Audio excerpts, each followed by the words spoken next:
Master Glass with me, Livio Laro. Today I am joined by veteran bartender, Dominican Republic native, Manuel Garcia, who's going to show us how to make the Santo Libre.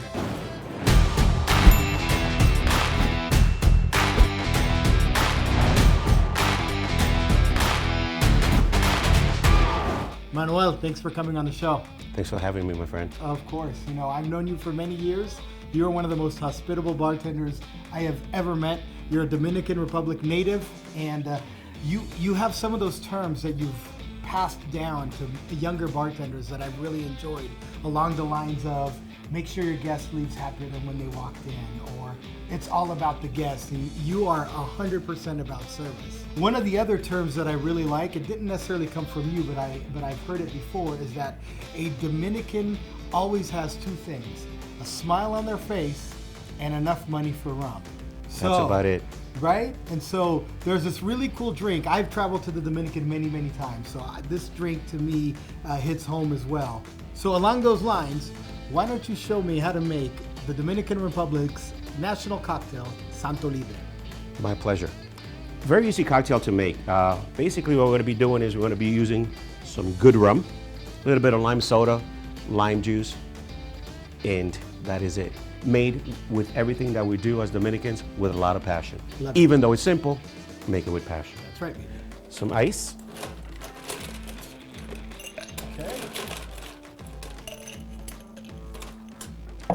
Let's use Brugal 1888, nice dark rum, finished twice in barrels.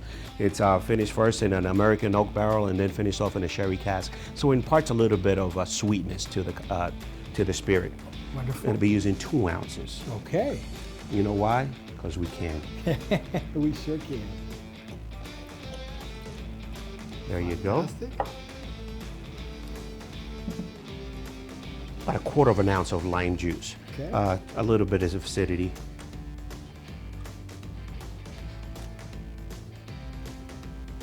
Fantastic.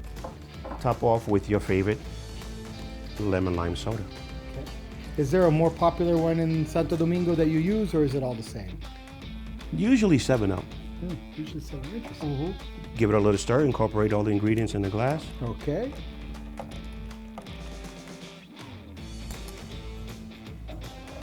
And garnish with a lime wedge. Squeezed and inserted. And the best thing to do right now, salud. Please, enjoy. Oh, you know I will. Santo Libre, baby. And I have not had a Santo Libre since I was in the Dominican Republic the last time, which I want to say was 1998. So Wow. I'm going back, you know. And the last time I had it was in December. Ah, lucky Psych. you. I love it. Simple. Right now, not only am I tasting amazing, simple rum, 7-Up, lime, right? I'm also feeling the music in the background, right? I'm feeling the motoconchos Oh my driving gosh. by, and the ocean, and Puerto Plata was always slightly windy, right? And so I've got this breeze of wind coming in as I'm drinking this really, really, really nice Santo Libre. Enjoy. Thanks for sharing that with me. My pleasure. Friends at home, Santo Libre is a very cool cocktail. You should make it. Simple ingredients. It's refreshing. It's light, easy to make, and refreshing. If it's hot outside, it's Santo Libre Day. If it's warm outside, it's Santo Libre Day. If it's cold outside, it's Santo Libre Day. It's always Santo Libre Day. Now, if you like this episode, please hit like and subscribe, and come back to more Master Glass with me, Livio Laro, where you get expert instruction for everyday consumption. Salud!